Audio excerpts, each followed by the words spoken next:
Imaginez un instant que vous rencontriez quelqu'un et que, pour la première fois, la connexion dépasse tout ce que vous avez connu auparavant. Ce n'est pas seulement une attirance physique, c'est comme si l'univers entier avait orchestré votre rencontre. Vous vous sentez vu, compris dans votre essence la plus profonde. Vous vous dites « ça y est, c'est peut-être la bonne personne ». Et puis quelque chose change. La chaleur disparaît, l'autre s'éloigne, devient distant, ou c'est vous qui ressentez soudainement le besoin irrépressible de prendre vos distances. Ce silence, ce froid inattendu peut sembler incompréhensible, presque cruel. On se demande ce qu'on a fait de mal, ou si toute cette magie n'était qu'une illusion. Les conseils amoureux classiques vous diraient de passer à autre chose, de ne pas s'accrocher. Mais et si ce que vous percevez comme un rejet n'était en réalité qu'une étape nécessaire ? Selon la psychologie jungienne et de nombreux travaux sur l'âme et les relations, parfois le rejet n'est pas un signe que la connexion était fausse, mais plutôt qu'elle est trop puissante pour être contenue par votre ego tel qu'il est aujourd'hui. Pour comprendre cela, il faut parler de l'ego. On le voit souvent comme de l'arrogance ou de l'orgueil, mais c'est en réalité le centre de votre conscience, celui qui vous dit « je suis moi et tu es toi ». Sa mission principale est de vous protéger. Il veut la sécurité, le contrôle et préserver la stabilité de votre identité.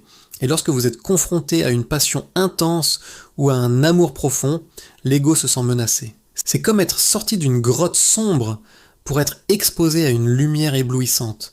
Vos yeux se plissent, vous détournez le regard, vous vous protégez. L'ego panique, il fuit, il se ferme. Jung parlait aussi de l'anima et de l'animus, ces parties inconscientes de nous-mêmes.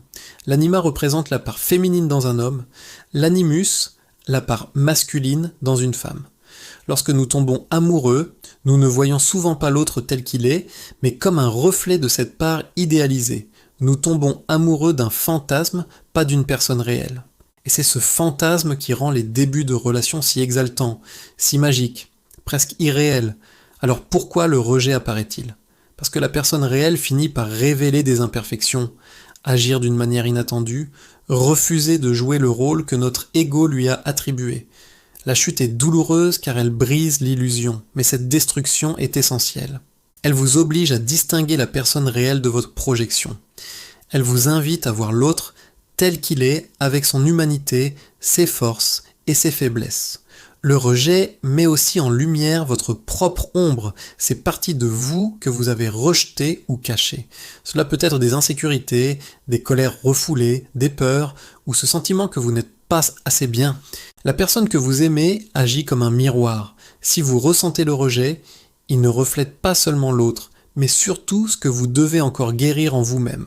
Ce conflit dans la relation est souvent l'extension de votre propre lutte intérieure. Quand quelqu'un vous blesse ou s'éloigne, demandez-vous « que me montre-t-il sur moi ?» Peut-être qu'un simple oubli, un retard ou une absence de réponse déclenche en vous une douleur disproportionnée. Ce n'est pas la faute de l'autre, c'est votre ombre qui se manifeste, votre blessure profonde qui réclame votre attention. Le grand amour, celui qui secoue vraiment l'âme, fonctionne comme une initiation. Dans les cultures anciennes, un garçon ne pouvait devenir homme sans passer par des épreuves difficiles. L'amour véritable agit de la même manière. La phase de rejet est ce feu initiatique. Elle dépouille votre ego de ses illusions, de ses attentes, et vous apprend à vous tenir seul. Elle vous enseigne l'indépendance émotionnelle et l'amour de soi.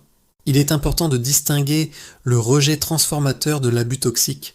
Le premier vous pousse à grandir et à devenir entier. Le second vous diminue et vous enferme dans la souffrance. Si la relation devient physiquement ou émotionnellement dangereuse, il faut partir. Mais si le rejet est simplement un silence ou une distance douloureuse, il s'agit d'une invitation à vous tourner vers vous-même. Lorsque vous commencez à arrêter de courir après l'autre et à cultiver votre propre jardin intérieur, tout change.